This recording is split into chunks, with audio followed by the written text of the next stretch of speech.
जय शिवराय मित्रांनो, मी ही व्हिडिओ यासाठी बनवतोय की जयश्री शिंदेचा जो प्रकरण घडला तो जिहादी दाऊद शेख त्याच्याबद्दल सांगायला। तो इथे आला कसा, तर त्याचे पहिल्यांदा वडील आले असतील उरणला। ते वडील येऊन कुठेतरी काहीतरी काम केलं असेल, त्यानंतर मग त्यांनी घर वगैरे भाड्याशी घेतला। आपल्याच कुठल्या स्थानिक नेत्यांपैकी, त्या नालायक नेत्यांपैकी कोणीतरी त्यांना रहिवासी दाखला दिला। रहिवासी दाखला दिल्याबद्दल म्हणून रहिवासी दाखला दिल्यानंतर त्यांचा आधार कार्ड निघाला। आधार कार्ड निघाल्यानंतर वोटिंग कार्ड काढला आणि ते स्थानिक झाले। त्यानंतर तो असं ऐकलं मी, त्या NI शाळेत पण शिकायला होता, उरणच्या घंटागाडीवरती पण होता, जी कचऱ्याची गाडी भेटते त्यांच्यावरती पण, परत अजून एका बसवरती तो ड्रायव्हर होता, नोकरी पण करायचा। तर मला हे कळत नाही, या थोडक्या मतांच्या राजकारणासाठी किती आपण खाली पडायला पाहिजे, काय गरज होती। तुम्ही बाहेरच्यांना कामं देताय, ते ठीक आहे, काम करायला येतात, भरपूर लेबर्स येतात काम करायला, आले ठीक आहे, काय प्रॉब्लेम नाही, पण त्यांना तुम्ही लोक स्थानिक रहिवासी दाखला वगैरे अशा गोष्टी का देता आणि त्यांना स्थानिक तिथले का बनवता?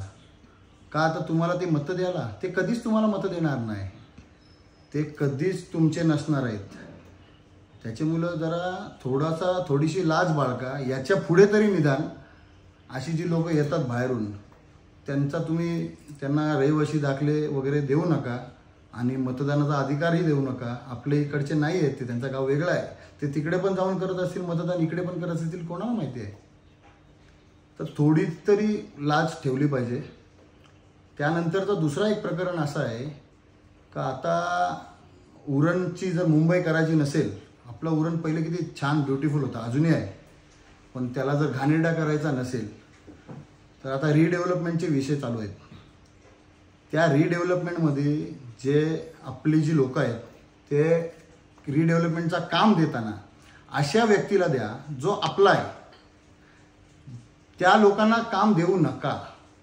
कारण याचा साईड इफेक्ट काय आहे, जर तुम्ही त्या लोकांना बिल्डिंगचं काम दिलात, ते त्यांची माणसंच आणणार इकडे, जे लोक करंटली झोपडपट्टीत राहत आहेत आणि त्यांचे झोपडपट्ट्यांचे रेट पण खूप झालेले आहेत मुंबईत। ती झोपडपट्टी इकडे येऊन आपल्या फ्लॅटमध्ये राहणार आहे न, त्यांची बहुसंख्या होणार, त्यांची संख्या खूप वाढणार आणि नंतर ते तुम्हाला दोईजड होतील। त्याच्यासाठी मी तुम्हाला हात जोडून विनंती करतो उरणकरांना, आणि इवन महाराष्ट्रातले जे पण लोक आज बघत असतील व्हिडिओ, त्यांना सगळ्यांना हात जोडून विनंती करतो, त्या लोकांना तुम्ही तुमची जागा देऊ नका, तुमची बिल्डिंग रिडेव्हलपमेंटला देऊ नका, तुम्ही भाड्याने त्यांना ठेवू नका, आसरा करू नका। आणि जर भाड्याशी जरी आपण ठेवत असलो तरी पूर्ण डॉक्युमेंट्स वगैरे सगळे कलेक्ट करून, ॲग्रीमेंट रजिस्टर करून त्यांना पोलिसांकडे जमा करा, जेणेकरून इन फ्युचर असं नाही झालं पाहिजे की तो काय कांड केला आणि पळून गेला गावाला। त्याची जबाबदारी घ्या, शक्यता ते ठेवूच नका।